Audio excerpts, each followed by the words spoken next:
Buenos días a todos. Mi nombre es Enrique Lask. Soy dentista, especialista en prostodoncia, con una subespecialidad en implantes y injertos óseos y también tejidos blandos, ¿no? A fin de cuentas, creo que no existe una especialidad como implantología, pero llevo haciendo esto los últimos 14, 15 años y obviamente cada vez vamos aprendiendo mucho más del tema, siempre basados en los factores que son los factores biológicos y cómo los implantes nos pueden ayudar a hacer una odontología mucho más duradera, una odontología más noble, una odontología menos agresiva. Hoy vamos a hablar un poco de lo que es carga inmediata y en especial carga inmediata y provisionalización de casos unitarios. Vamos a ver, sobre todo en este caso, un poquito del protocolo que yo sigo para colocar un implante de manera inmediata y cargarlo de manera inmediata y las partes las cuales yo evalúo durante el procedimiento. Generalmente para estos procedimientos siempre cuento con una visita previa del paciente para analizar lo que es historia clínica, si es que está tomando algún medicamento el paciente, sobre todo anticoagulantes, algo que vaya a influir sobre nuestro procedimiento quirúrgico. Después de esta entrevista inicial, ver qué tanto es la necesidad de realizar una carga inmediata y una colocación inmediata. Y además de esto, ver si es posible realizar una carga inmediata. Muchas veces estamos preparados para realizar la carga inmediata y no se puede lograr por factores que vamos a platicar un poco más adelante. Y hay veces que sí se puede lograr y tenemos que sacar todo el equipo para hacerlo. Pero generalmente lo que hacemos es, teniendo la evaluación tanto visual como radiológica del paciente, nos podemos ir dando una idea. Entonces, vamos a platicar un poco de este caso en particular y después al final podemos hablar un poquito más de los factores que yo tomo en cuenta, porque en este caso les voy a enseñar lo que yo veo, ¿no? Entonces, el paciente a la entrevista inicial es una paciente de alrededor de 90 años, 90, 92 años, la cual no quiere pasar tiempo sin diente porque enseña al sonreír ligeramente el diente. Número 2, la paciente dice que no tiene el tiempo para esperar 2 procedimientos quirúrgicos y realmente lo que quiere es ese día salir con su diente y que eventualmente en un par de meses podamos tomar la impresión y hacer la corona final, ¿no? Básicamente no quiere venir muchas veces al consultorio. Dentro de la historia médica de la paciente está en anticoagulantes, se hace la interconsulta con el cardiólogo nos autoriza el suspender el anticoagulante y durante los 3 días previos la paciente se coloca intramuscularmente heparina, menos el día de la cirugía, ¿no? Para poder controlar el sangrado. También a la observación clínica se observa que el plano oclusal está ligeramente desfasado y la paciente ya ha tenido implantes previos. Entonces, mucho de este procedimiento, la paciente ya sabe los tiempos que normalmente toma realizar este tipo de casos y quiere una alternativa que sea un poco más rápida. También a la hora de la observación clínica vemos o de las cosas que yo veo para poder hacer estos casos es la presencia de encía queratinizada. Y como lo vemos, no es una banda grande de encía queratinizada en lo que es el primer premolar inferior derecho, pero vemos que hay una banda lo suficientemente gruesa como para que en un futuro no tengamos que hacer un segundo procedimiento de aumento de encía queratinizada o previo a la extracción. Ahora, generalmente estos casos llegan porque algo sucede, ¿no? En este caso, si les muestro la radiografía, podemos ver el premolar, el cual tiene un poste de fibra, la corona tiene desajuste, tiene caries y pues llega la paciente con la corona en la mano y por más que se haya tratado de cementar este poste en varias ocasiones, llega el punto donde ya no es restaurable. Entonces, se hace la interconsulta con el cardiólogo para poder programar, que probablemente va a durar 1 o 2 días esa corona. Afortunadamente no tenemos ninguna fractura, la paciente viene sin dolor.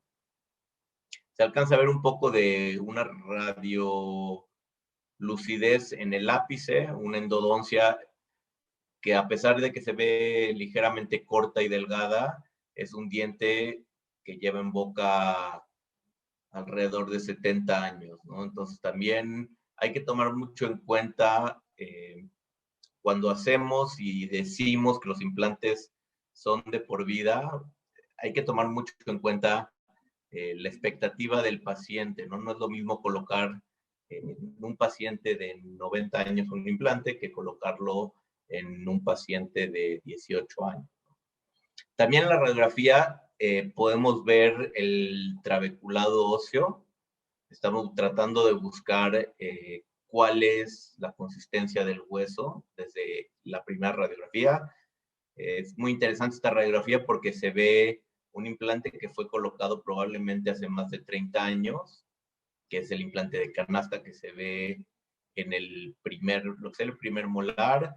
De ahí se ve un implante, me parece que todavía era Straumann ITI en su momento, que probablemente fue colocado hace 20 años, 15 años.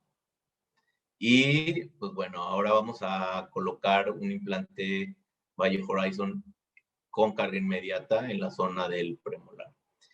En todos los casos donde yo coloco implantes, me gusta tener un poco más de información, sobre todo si lo que estoy tratando de hacer va a ser una carga inmediata y vamos a tratar de restaurar de manera inmediata el espacio dentro.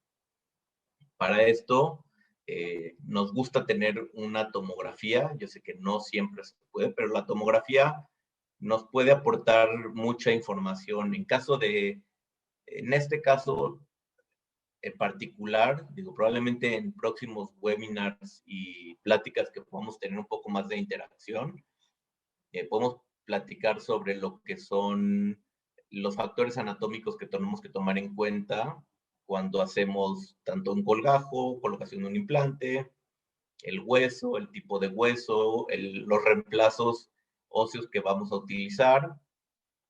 Y en este caso, pues bueno, sabemos que la salida o el conducto mentoniano generalmente se encuentra entre primero y segundo premolar y a veces no se alcanza a ver en la radiografía. También hay veces que no se alcanza a ver la curva o el regreso del mismo nervio, lo cual vamos a tratar de evitar. Cuando estamos hablando de carga inmediata, por lo menos desde mi punto de vista, me gusta tener un implante que tenga por lo menos entre 25 a 30 newtons de torque inicial. Si se puede conseguir un poco más, pues bueno, sería ideal. Sabemos que existen otros factores, y entre los factores biológicos, uno de los más importantes, además de lo que podemos lograr de torque inicial es que tengamos un buen sangrado. ¿Por qué? Porque un buen sangrado nos va a proporcionar vida al tejido que se va a formar en el óxido de titanio, el cual está recubierto el implante, y vamos a promover que se forme un coágulo y se estabilice un coágulo. Dentro de lo que consideramos lo que es una carga inmediata o una carga temprana, lo tomamos en cuenta del día que se coloca el implante a las siguientes 72 horas. Entonces, no necesariamente el día que se coloca el implante se puede colocar el provisional, sino que tenemos 1 o 2 días para poder hacerlo. Entonces, estos procedimientos siempre se pueden realizar y se puede tomar una impresión y hacer que el paciente venga al día siguiente a colocar el provisional. En casos donde el paciente, tenemos pacientes que a veces no quieren estar mucho tiempo en el sillón dental. En el caso de esta paciente, al platicar con ella, nos comenta que ella lo quiere salir con el diente el día que se le ponga el implante, no importa el tiempo que tenga que estar aquí. Regresando a la parte de anatomía, sabemos de la salida del nervio dentario por el foramen mentoniano, y podemos ver también a la hora de ver la radiografía que los implantes que están posteriores a este implante, algo se hizo de injerto alrededor de ellos.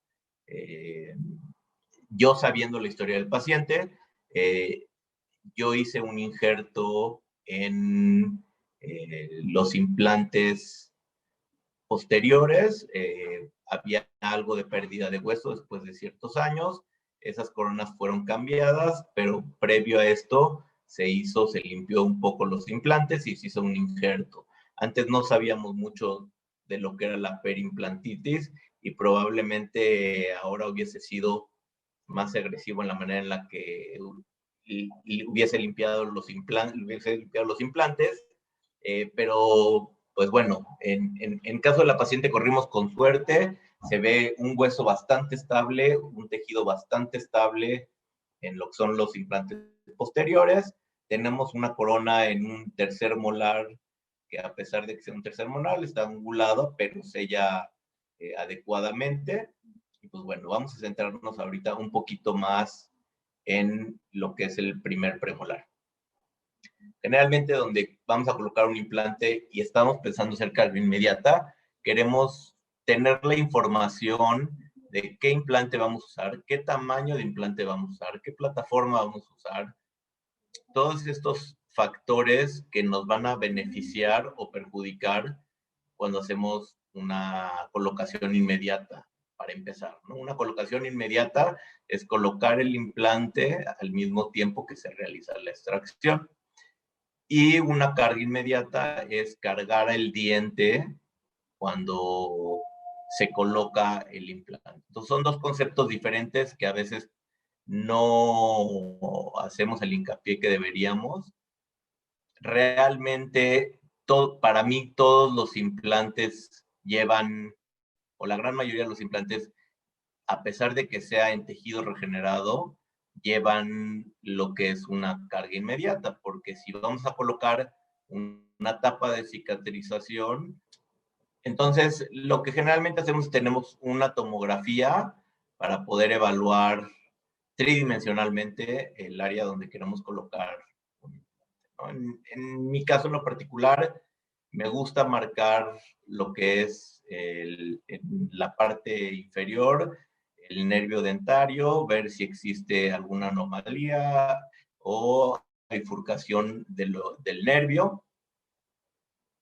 En este caso, vemos muy claramente dónde salen y que no se encuentra cerca del área donde vamos a trabajar, lo cual empezamos a hacer las conclusiones donde voy a poder colocar un implante sin tenerme que preocupar de la longitud del implante de una manera bidimensional todavía, ¿no? Esto también se podría hacer en una panorámica, pero cuando estamos y tenemos el nervio o la salida del nervio cerca, sí es bastante importante porque no necesariamente que el nervio esté cerca de donde vamos a colocar el implante, quiere decir que no podemos colocar el implante, ¿no? Hay muchas veces que en una radiografía parece que estamos dentro del conducto del dentario inferior y en realidad pasa bastante más vestibular o más lingual y hay varias maneras que podemos trabajar eso, ¿no? A la hora de que muchas veces es más importante conocer la biología y conocer la anatomía que conocer la secuencia de fresados, que también es muy importante, pero es mucho más importante la parte que no tenemos control, ¿no? Que es la parte biológica del paciente. Y entonces, en casos donde llegara a pasar el dentario de manera muy cerca, hay que tener mucha atención y prestar mucha atención, sobre todo al flujo sanguíneo. Por ejemplo, si vamos a trabajar cerca del dentario, nosotros sabemos que en la gran mayoría de los casos, el dentario inferior viene acompañado de una arteria, la cual la arteria siempre está arriba o generalmente siempre está arriba del nervio. Entonces, tenemos que ser muy, muy precisos en el fresado y si de repente empezamos a ver un sangrado inusual o mucho más profuso, vale la pena echarnos un paso hacia atrás, sondear la zona, ver si caímos dentro del canal del dentario y bueno, tomar las medidas necesarias para controlar el sangrado y para poder seguir con la colocación del implante, ¿no? Entonces, regresando al caso en premolar, no tenemos ningún problema. Queremos ver la siguiente toma, la cual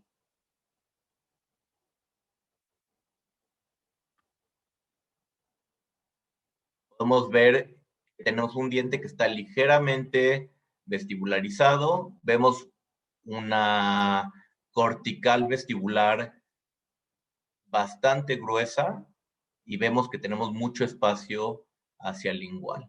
También vemos que la mordida de la paciente es un poco más prominente la parte vestibular de los dientes superiores que de los dientes inferiores. En el caso de esta paciente, es una paciente que esqueléticamente y dentalmente es clase 2. Y esto nos va a permitir a nosotros restaurar el diente de manera atornillada sin tener que hacer una angulación excesiva del implante. Entonces, vemos que tiene muy buena cortical de hueso, para su edad se ve excelente, hay veces que conforme avanza la edad de los pacientes vemos un hueso un poco más poroso, un poco menos denso, con corticales muy delgadas y pues bueno, sabemos que va a haber un menor sangrado. Entonces, sabemos que vamos a poder colocar el implante. En este caso me parecía que tenemos en la medida que se ve en la radiografía o en este corte, teníamos alrededor de 16 centímetros, lo cual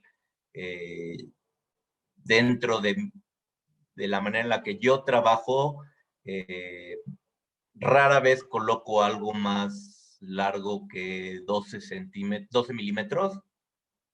Y 12 milímetros, para empezar, es un muy buen número. Nos permite tener, en la mayoría de los casos, una muy buena estabilidad. Y ya cuando pasamos los 12 milímetros, yo cuestiono a veces qué tanto puede enfriarse la fresa a la hora de estar fresando distancias de 14, 16, 18 milímetros, a menos de tener fresas de irrigación interna. Entonces, todo esto va pasando por nuestra cabeza después de tener la consulta inicial con el paciente. Entonces, sabemos que están anticoagulantes, que tenemos que hacer modificaciones para poder colocar el implante. Desde el punto de vista de medicamentos, En este caso, donde sé que pudiese llegar a haber algo de infección, a mí me gusta premedicar a los pacientes. Sabemos que el nivel de éxito de la colocación de implantes en pacientes que se les premedica un día antes con penicilina, el índice de éxito sube un par de puntos porcentuales. Y como sabemos que de todas maneras vamos a mandar antibiótico, queremos tener, siempre tratar de tener un 100% de éxito. Entonces, todos estos pequeños detalles nos van a ayudar a tener un mucho mejor pronóstico, ¿no? Si vamos sumando los pequeños porcentajes que sabemos que pueden hacer algún tipo de diferencia, los queremos tener de nuestro lado. Entonces, otro de los factores que vemos anatómicos, nos gusta ver que la cortical, en este caso, no sé si se alcance a ver mi cursor, pero nos gusta ver que la cortical vestibular esté a la misma altura que la cortical lingual, porque así no tendremos que sumergir de más nuestro implante, y también de la misma manera verlo dónde se encuentra y si tenemos algún ángulo desde la vista frontal. Ahora, sabemos que si vamos a colocar el implante ligeramente más lingual de donde vamos a hacer la extracción, simplemente por cuestiones de física vamos a tener menos resistencia hacia vestibular. Entonces vamos a tener que insistir ligeramente y apoyarnos ligeramente en la parte lingual para que no pongamos el implante y no sea desplazado de lingual hacia vestibular, porque obviamente es donde se encuentra el espacio. Entonces, regresamos al caso. La paciente es anestesiada de manera local. A mí no me gusta hacer anestesias regionales cuando voy a colocar implantes. Entonces anestesiamos un par de puntos por vestibular, un punto por lingual y generalmente es todo lo que necesitamos de anestesia para el procedimiento.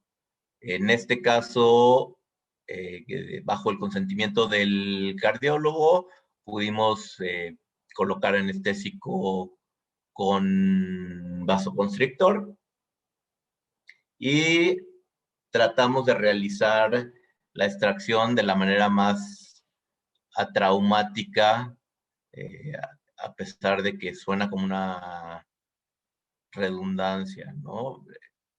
Es difícil decir que hay una extracción atraumática, ¿no? Pero tratar de hacer el menor daño posible a los tejidos alrededor.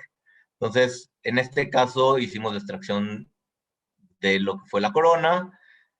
Obviamente sabíamos que iba a salir la corona primero y después con elevadores o con periotomos o con traccionadores, hay diferentes maneras de realizarlo. Se hizo la extracción del resto radicular, ¿no? En este caso se pudo tomar con el forceps y hacer la extracción. Después de hacer la extracción, es muy importante y a veces no se le da la importancia en los cursos, en las pláticas, regresar a los valores biológicos, ¿no?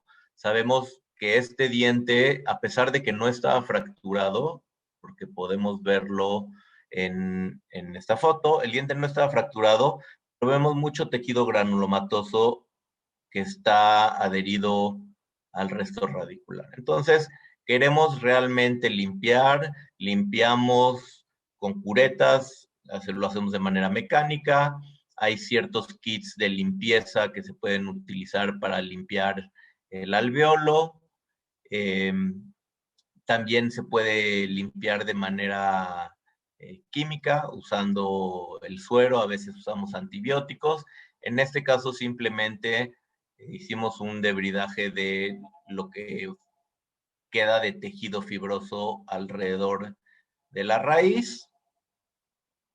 Y una vez que tenemos todo limpio, vemos, estas fotos fueron un poquito difíciles de tomar porque la apertura de la paciente no era muy grande, pero podemos ver que se mantiene todo la encía queratinizada alrededor de la extracción.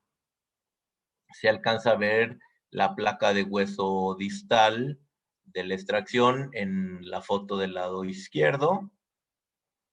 Y tenemos un sangrado normal, ¿no? Lo cual nos gusta ver un sangrado no arterial, pero un sangrado donde sabemos que se va a poder colocar un implante y va a estar humectado por sangre, ¿no? Y el coágulo va a estar estable. Otro de los puntos que para mí es muy importante es al hacer la extracción, si yo hago una extracción y el tejido lo veo completamente seco, por decir así, sería una contraindicación para mí tanto de colocar un implante como de realizar algún tipo de procedimiento, ya sea de injerto o cualquier procedimiento que involucre la regeneración o reconstrucción de la zona. Entonces, en este caso, todo salió como debería de ser. En algunos casos donde encontramos alvéolos que son, por decir así, secos, tratamos de hacer perforaciones para entrar y romper un poco esa cortical ósea, y a veces tenemos sangrado, a veces no tenemos sangrado, y tenemos que platicar con el paciente que en esa situación no podríamos colocar un implante, ¿no? Siempre hay que tomar los factores biológicos y saber que necesitamos varios principios. Uno es que no tenga movimiento ni micromovimiento los implantes. Dos, que el coágulo sea estabilizado. Y tres, que no tenga una hiperfunción o hiperoclusión en la restauración que vamos a colocar, ¿no? Muchas veces a la hora de que el paciente cierra y no vemos que tiene contacto, pero al hacer movimientos de lateralidad empezamos a ver que toca o que el paciente tiene un hábito, sobre todo cuando hacemos anteriores, superiores, de comerse las uñas, de morder ciertas cosas. Entonces hay que ser muy claros con el paciente de que realmente queremos que el paciente cuide la restauración. Entonces en este caso vemos la integridad de lo que es la pared ósea del alveolo. Incluso a mí siempre me gusta medir con la sonda parodontal y saber cuánto tenemos de tejido por encima de la parte más vestibular de la cresta ósea. Entonces, esta es una fotografía donde estamos a 3 milímetros de la cresta vestibular. Y aquí vemos si subo ligeramente como a 2 milímetros y medio o 2 milímetros, vemos la diferencia donde se desplaza el tejido y sabemos que ahí, pues bueno, no hay hueso, ¿no? Aquí hay sostenido en el hueso y sin sostener el hueso. Entonces, el chiste de estas pláticas, o por lo menos para mí es, a mí, más que tomar bonitas fotos, es enseñarles qué es lo que yo hago y cómo lo hago y sobre todo por qué lo hago, ¿no? El saber por qué uno hace las cosas realmente nos enseña más que seguir recetas de cocina.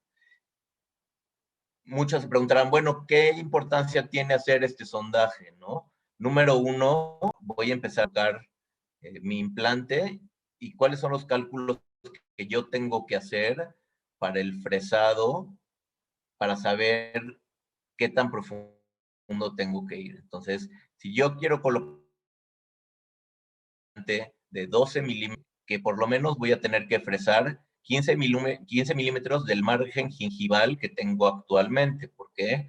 Porque 3 milímetros estaría haciendo que mi implante estuviera justo a la altura de la cortical vestibular. También porque es importante este sondaje que hago, porque sé qué tan grueso o qué tan delgado es el tejido.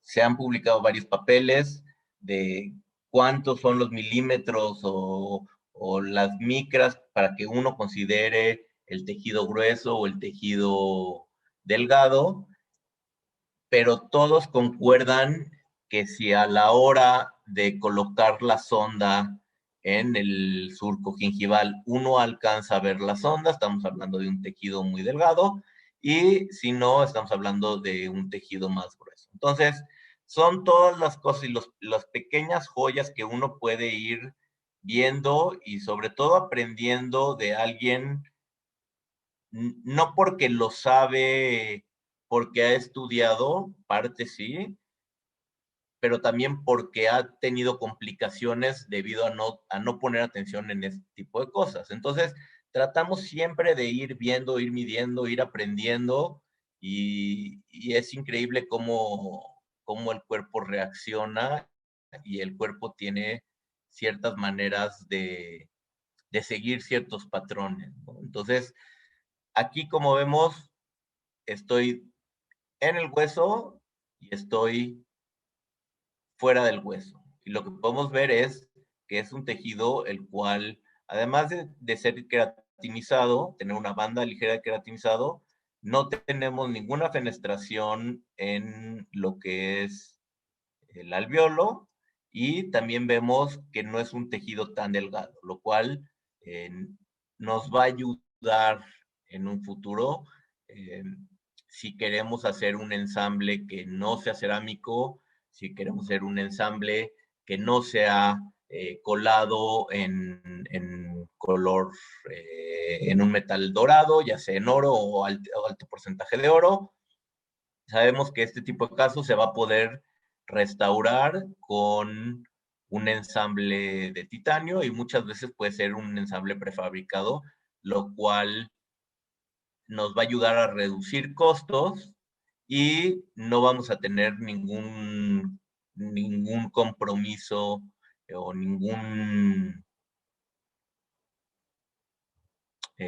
¿cómo se podría decir? Eh, Sacrificar la estética por colocar algo que para nosotros sea más económico, ¿no? Y no necesariamente económico significa malo, simplemente hay que saber escoger los materiales para cada caso. Y en este caso, realmente no es una zona estética y tenemos los tejidos suficientemente gruesos como para poder utilizar el material que queramos restaurar. Entonces, esta es otra de las cosas que yo he aprendido eh, al realizar estos casos, sobre todo cuando uno hace estos casos por las primeras veces, es muy difícil encontrar un punto donde apoyarse, porque no sabemos bien si tenemos que seguir la raíz, si no tenemos que seguir la raíz. Sabemos que ya está limpio porque hemos limpiado de manera mecánica y de manera química, probablemente. Si no tenemos una tomografía, si tridimensionalmente hay que seguir esta raíz, porque la falta de continuidad ósea al hacer la extracción nos va a empujar hacia el alveolo, ¿no? Entonces, esta fresa, que es una fresa en forma como de lanza, también se puede usar una pequeña eh, fisura, se puede utilizar una bola pequeña para marcar el punto donde vamos a querer entrar.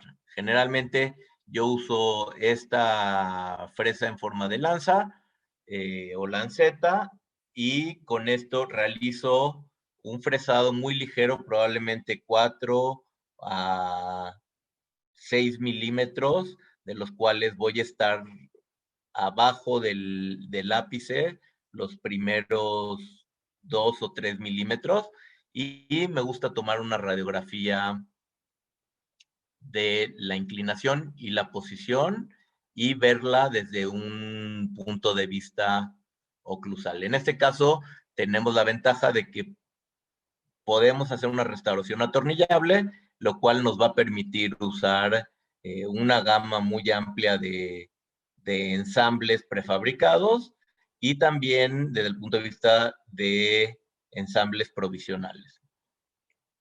Entonces, uso esta lanza, tomo una radiografía. La recomendación es que cuando estemos aprendiendo a hacer estos casos e iniciemos a hacer estos casos, es tomar las radiografías conforme vamos trabajando. Muchas veces hay trabéculas óseas también que nos pueden desviar, y a veces el tener la radiografía, los dientes se ven de una manera y en la radiografía se ve de una manera diferente. Entonces queremos dejar el suficiente espacio como para que se forme el coágulo óseo, y de la misma manera tenemos una buena integración del implante desde un punto de vista estético y restaurativo. Entonces, tomamos la radiografía y vemos cómo estoy casi a la altura del implante del segundo premolar. La posición nos gusta desde un punto de vista mesiodistal.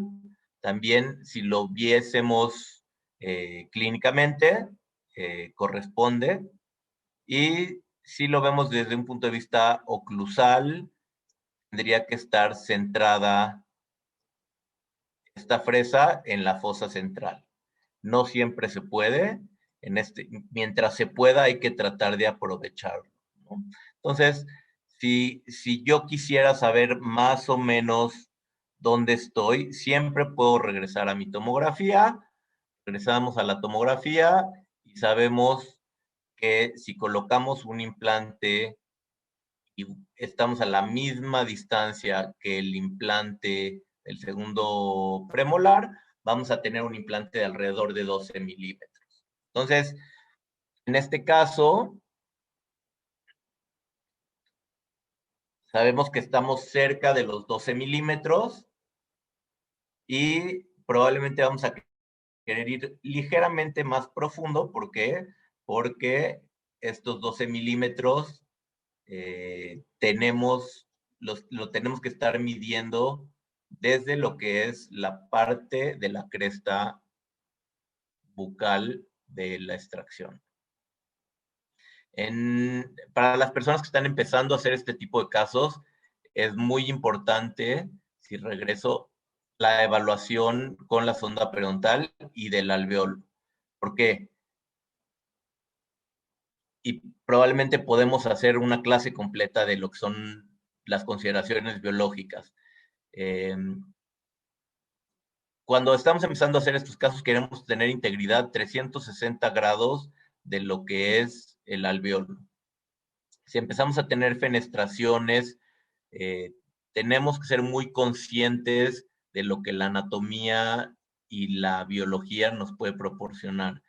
Tenemos que tener conocimientos de defectos óseos, como son los defectos parodontales, y sabemos con cuántas paredes contamos y cómo y de dónde viene la irrigación sanguínea, y en base a eso, a veces podemos hacer modificaciones con ligeras fenestraciones o incluso casos más complejos donde tenemos que colocar membranas, que con todo el gusto podemos tener una clase referente a esto, ¿no? Muchas veces no tenemos nada de pared bucal e injertamos y tenemos unos resultados sorprendentes. Si seguimos los parámetros de la biología, muchas veces no es ni necesario levantar un colgajo, ¿no? Y siempre levantar un colgajo trae sus consecuencias, ¿no? El querer ver nos va a costar. Sabemos que si exponemos el hueso al aire o al agua que no sea solución salina, vamos a tener cierta pérdida ósea mayor a lo que ya es la remodelación ósea que vamos a tener cuando hacemos una extracción.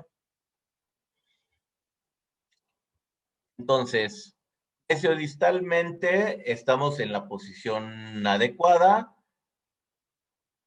En longitud estamos cerca de donde queremos estar. A mí me gustaría ir ligeramente más profundo. Y si lo viéramos desde un punto de vista oclusal, lo tenemos justo en la fosa central. La regla que en algún momento se manejó es 1 milímetro más profundo que la cresta vestibular y 3 milímetros más hacia el lingual o palatino de esta cresta. En realidad sabemos que muchos de estos parámetros no son válidos porque dependemos mucho de la evaluación de la arquitectura gingival de los pacientes. Estos parámetros son tomados en un artículo que es muy citado, que es el artículo del doctor Araujo, pero se ha demostrado últimamente que no siempre funciona así y no siempre se pierde esa tabla de hueso bucal.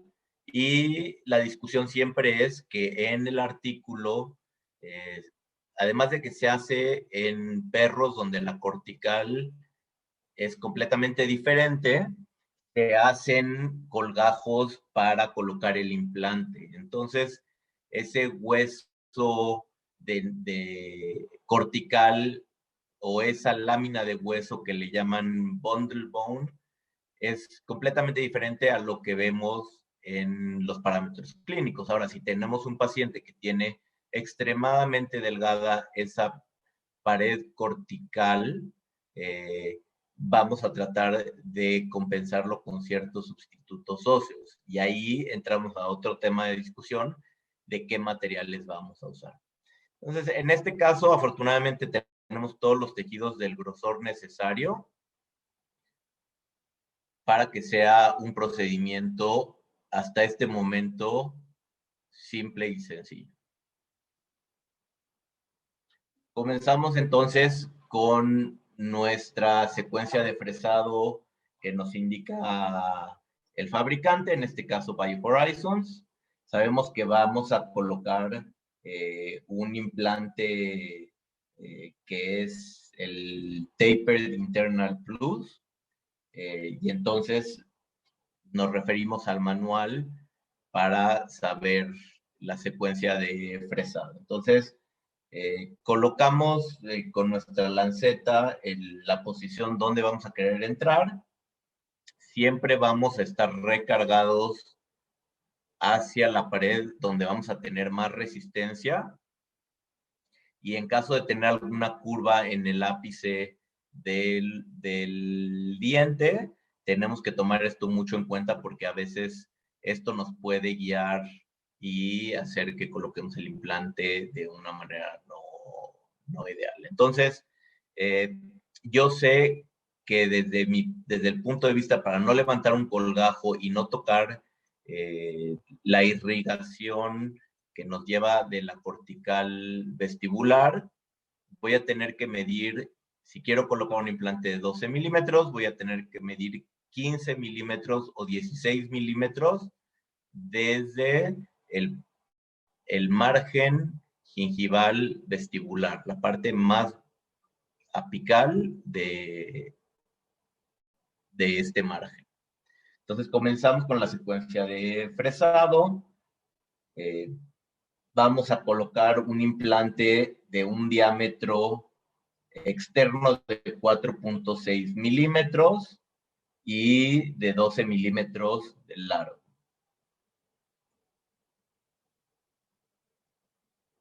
Este implante, para ir teniendo idea de lo que vamos a hacer, sabemos que la conexión interna es una conexión amarilla, que es de 3.5, me parece.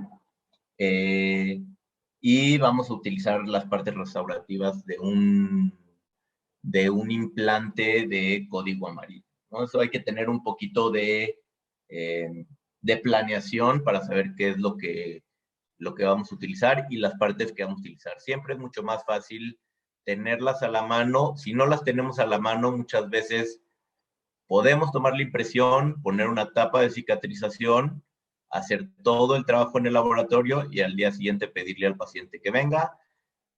No hay necesidad de anestesiar porque realmente no se va a causar nada de dolor o molestia y colocar el provisional al día siguiente, ¿no? Pero bueno, en este caso decidimos que lo íbamos a provisionalizar el mismo día.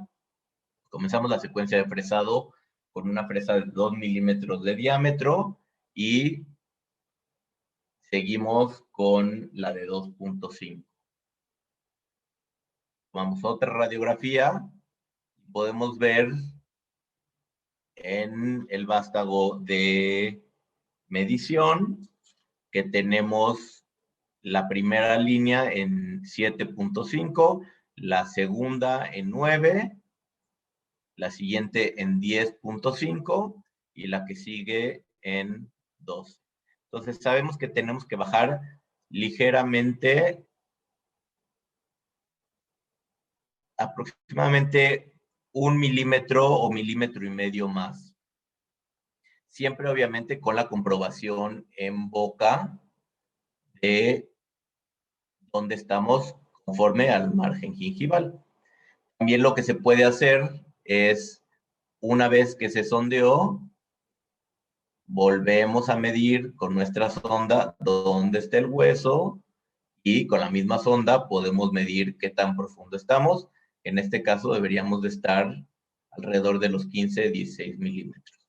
Entonces regresamos, tomamos la radiografía, vemos que la angulación está donde queremos que esté y seguimos con la siguiente fresa, que me parece que es de 2.8 o 2.7. No, es 2.8 o 2.9, que es una fresa de banda color morada. Ahí, realmente en el protocolo de fresado a veces se usa, a veces no se usa. A mí me gusta usarla para saber, sobre todo cuando estoy haciendo algo en contra de un alveolo que no tengo resistencia, me gusta hacer todos los pasos porque así no me va a empujar eh, hacia el alveolo, ¿no? Siempre con mucha irrigación, obviamente, para que no se caliente el hueso, que no caliente la fresa, y un movimiento de bombeo hacia arriba y hacia abajo. Volvemos a tomar una radiografía, ya vemos que estamos ligeramente más abajo, igual las mismas mediciones, 7,5, 9, 10,5, 12. ¿Okay? La angulación la volvemos a checar por oclusal, mesiodistal. Y nos vamos con la fresa de 3.2. La fresa de 3.2 equivaldría a colocar un implante de diámetro de 3.8 en la parte más coronal. Hacemos el fresado, igual recargados en la pared que tenemos más resistencia. Y es muy ligero lo que tenemos que ir haciendo. Siempre si tenemos duda, tomamos otra radiografía y vemos que no estemos inclinándonos hacia ningún punto. Entonces aquí vemos perfectamente dónde quedaría nuestro margen. Este implante para mí es probablemente dentro de la gama de los implantes que ofrece BioHorizon, el que a mí más me agrada trabajar.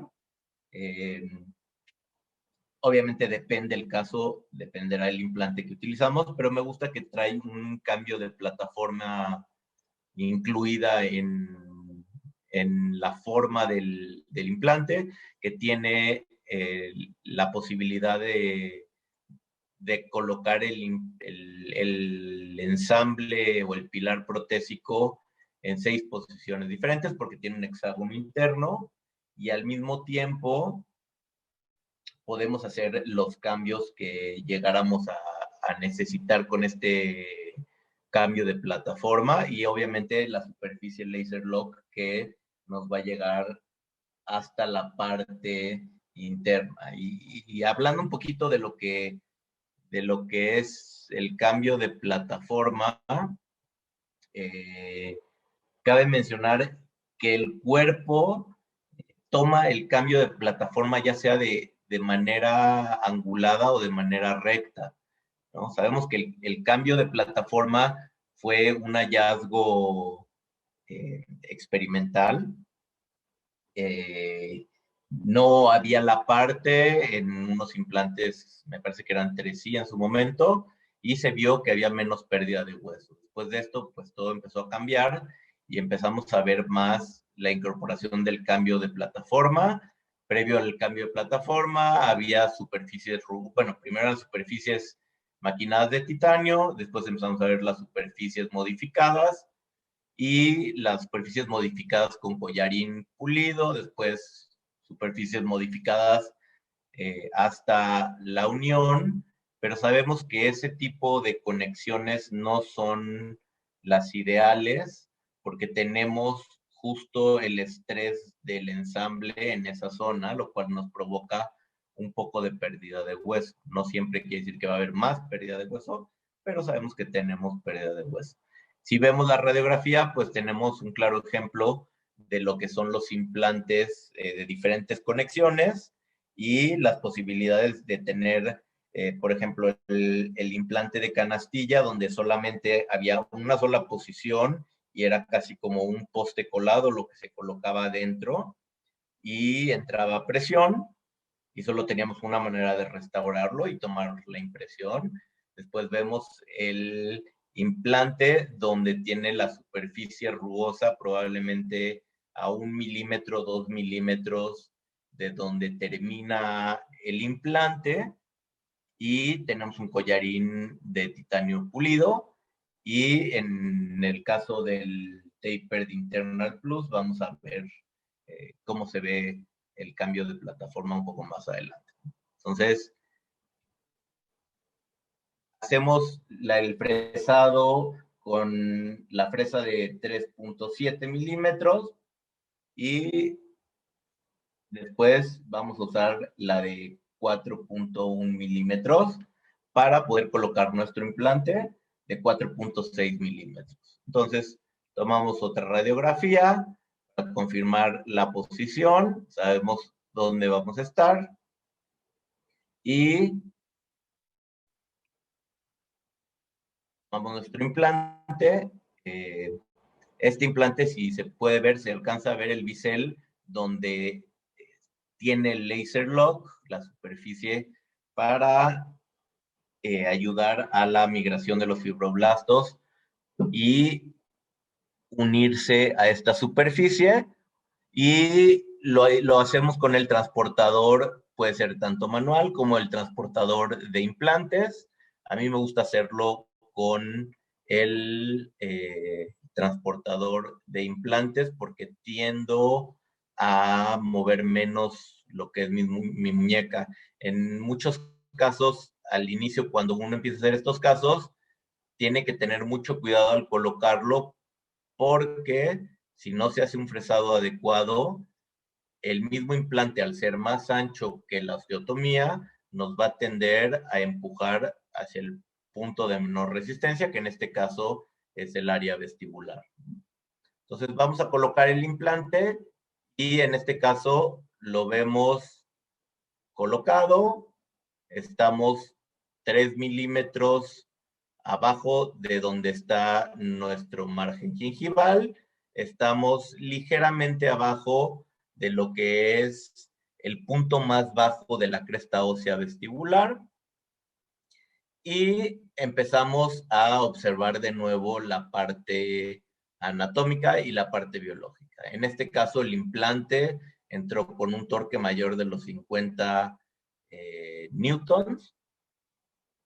A mí siempre que llego a 50 newtons que tengo programado el motor de implantes, me gusta usar la matraca para sentirlo manualmente, porque tampoco queremos comprimir el hueso de más, y muchas veces lo que hago es giro un cuarto de vuelta más y regreso un cuarto de vuelta y verifico de nuevo los newtons en los cuales está colocado. Entonces, como platicamos, para mí arriba de 25, 30, estamos perfectos para poder hacer una carga inmediata. Entonces, aquí concluimos con la parte de lo que sería la colocación inmediata del implante. Y antes de empezar con lo que es carga inmediata, las consideraciones que yo tomo en cuenta son el espacio que nos va a quedar. Sabemos que este implante está pegado contra la cortical y parte de hueso esponjoso de la parte lingual, pero a veces encontramos un espacio entre la cortical vestibular y el implante. En este caso era bastante pequeño y al ver que hay un buen sangrado, no hay necesidad de colocar un sustituto de hueso. Si sentimos que por alguna razón necesitamos estabilizar este coágulo, se puede colocar partículas de hueso. Y si el espacio empieza a ser más grande o la cortical más delgada, entonces en mi caso me gusta colocar un injerto. Si sabemos que va a haber reabsorción y todo es muy delgado, me gusta colocar un injerto de origen bovino porque sabemos que su reabsorción es mucho más lenta, y si no, una mezcla de bovino con hueso de origen humano. Que obviamente la compañía Value Horizon tiene un excelente hueso, tanto me parece que es porcino y tiene también el aloinjerto mineralizado.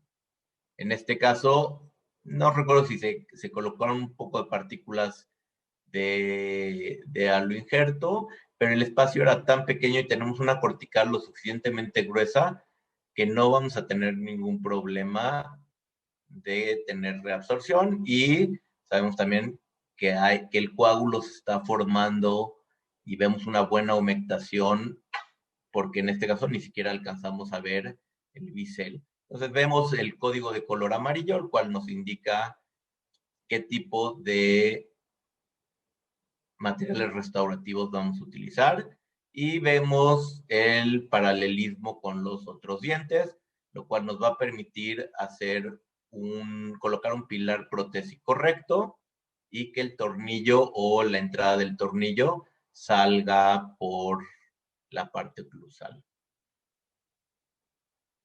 Esta es la radiografía de cómo estamos y se alcanza a ver perfectamente el bisel de lo que es el implante. Y es un implante de 12 milímetros colocado casi obliterando la totalidad del alveolo.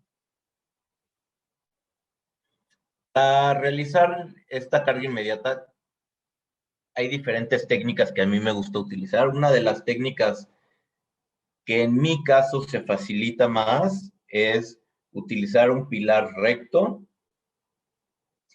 ya sea el que se usa como restauración final o ya sea uno temporal de titanio. En este caso se utilizó un pilar recto y se fabrica un provisional ahuecado de la copia del diente que se va a restaurar.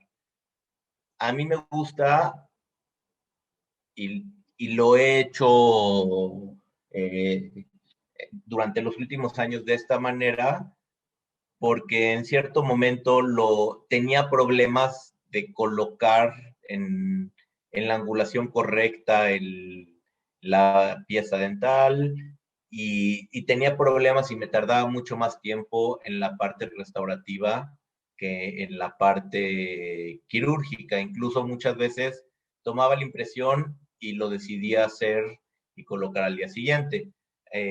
Ahora para mí es mucho más fácil realizarlo todo con el paciente anestesiado. Ya en ese momento se le puede ir dando algún analgésico, le damos un hielo, ya lo podemos sentar al paciente, limpiamos el área de trabajo y comenzamos con la parte restaurativa. Entonces, lo que aquí se ve es eh, el diente que por dentro está huecado y los dientes adyacentes se hacen como unas bases para saber que estamos colocando en la correcta posición la restauración provisional. Entonces, aquí vemos cómo llega y cómo podemos poner el provisional sobre los dientes adyacentes, lo cual nos va a ayudar muchísimo en orientar de manera correcta el provisional. Colocamos el pilar protésico recto, ponemos una tapa de teflón, en este caso, y este provisional es de acrílico, se rebasa con acrílico y también es importante ver, sabemos que sale en la fosa central, porque ya lo medimos, ya sabemos dónde está. Entonces, una de las ventajas que tiene BioHorizon es que el tornillo la cabeza del tornillo es más ancho que el vástago del desarmador. No sé si soy claro. A ver. El vástago del desarmador mide lo que mide el hexágono del tornillo, por lo cual el agujero que vamos a tener que hacer en el provisional va a ser realmente muy, muy, muy pequeño. Entonces eso nos va a proporcionar en ciertos casos no tener que hacer un gran agujero donde se vea poco estético, ¿no? Sobre todo en pacientes que son muy exigentes. Entonces, en este caso se rebasa y yo espero hasta que polimerice completamente el acrílico y con una fresa de carburo, ya sea de fisura o de bola, empiezo suavemente a perforar en la fosa central hasta llegar al teflón. En el momento que yo llego al teflón, puedo sacar el teflón, veo que quepa el desarmador, porque a veces el agujero es tan pequeño que hay que hacerlo un poco más grande. Cabe el desarmador, se quitó el teflón previamente, se desatornilla el material provisional y la mayoría de las veces sucede, aquí vemos cómo se hace la perforación y se ve justo en la fosa central y lo que se ve sobre el segundo premolar es la cofia, tanto en el premolar como en el canino, la cofia que nos mantiene la orientación del diente. Bueno, lo retiramos. En este caso tomamos un análogo que corresponda a la pieza que estamos trabajando, que es de la guía amarilla. Y vemos perfectamente dónde termina el ensamble de titanio que vamos a usar en este caso para restaurar el caso. Entonces está completamente fijado por la contracción del acrílico y si lo podemos ver alrededor, la superficie es bastante irregular. Revisamos el alveolo, vemos que no haya quedado nada de material dentro del alveolo. Aquí se ve otra toma. Ahí alcanzamos a ver dónde termina la línea de terminación de este pilar recto y bueno, empezamos a agregar material, ya sea resina, acrílico, y comenzamos a recortarlo. A mí me gusta marcar las áreas de contacto para no tener ninguna interferencia con ellas a la hora de recortarlo. Usamos mucha agua y a mí me gusta empezar en una pieza de alta y los detalles finales hacerlos con una pieza de baja y pulir. Ahí se ven las marcas de lo que es los contactos y vemos cómo estamos dejando que el tejido vaya a tocar la superficie de titanio del ensamble, ¿no?